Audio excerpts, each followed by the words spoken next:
31শে December বিকেল ৩টা ৩ মিনিটে শুরু হয়ে ৩টা ৫ মিনিটে শেষ হয় বেগম খালেদা জিয়ার নামাজে জানাজা। সময় মাত্র ২ মিনিট, তবে তাৎপর্য বিস্তৃত ও গভীর। এই ২ মিনিটে মানিক মিয়া অ্যাভিনিউয়ে যে দৃশ্য রচিত হলো তা বাংলাদেশের রাজনীতিতে ইতিহাস হয়ে থাকবে। সেদিন মানিক মিয়া অ্যাভিনিউ রূপ নিয়েছিল এক বিশাল জনসমুদ্রে। বিজয় সরণি থেকে ফার্মগেট, কারওয়ান বাজার থেকে শাহবাগ, খামারবাড়ি থেকে মোহাম্মদপুর, সব পথ এসে মিশেছিল এক কেন্দ্রে। কত মানুষ ছিল তার নির্ভুল হিসাব কেউ দিতে পারেনি, তবে সংখ্যার চেয়েও বড় ছিল উপস্থিতির অর্থ। নিশ্চিত করে বলা যায়, বাংলাদেশের ইতিহাসে এটি ছিল এক অনন্য জানাজা। এই দৃশ্য বিশ্ব রাজনীতির স্মৃতিভাণ্ডারেও জায়গা করে নেয়ার মতো। ১৯৮৯ সালে ইরানের তেহরানে আয়াতুল্লাহ রুহুল্লাহ খোমেনির জানাজায় কোটি মানুষের ঢল নেমেছিল। সেই জনসমাগম কোনো দলীয় প্রদর্শনী ছিল না, ছিল একটি রাজনৈতিক জীবনের প্রতি জনগণের শেষ আবেগের বহিঃপ্রকাশ।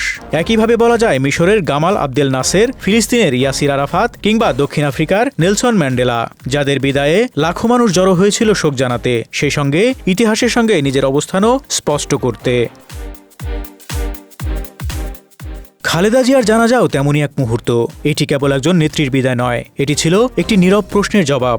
বাংলাদেশের রাজনীতিতে জনতার হৃদয় আসলে কোথায় দাঁড়িয়ে আছে?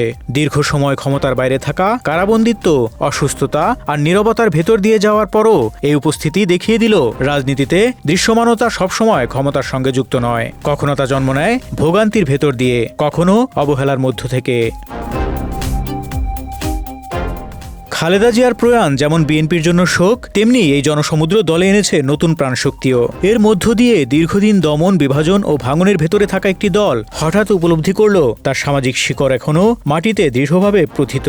এই জানাজা যেন তাদের মনে করিয়ে দিল, রাজনীতি কেবল প্রশাসনিক নিয়ন্ত্রণে চলে না, মানুষের অনুভূতিও তার চালিকা শক্তি।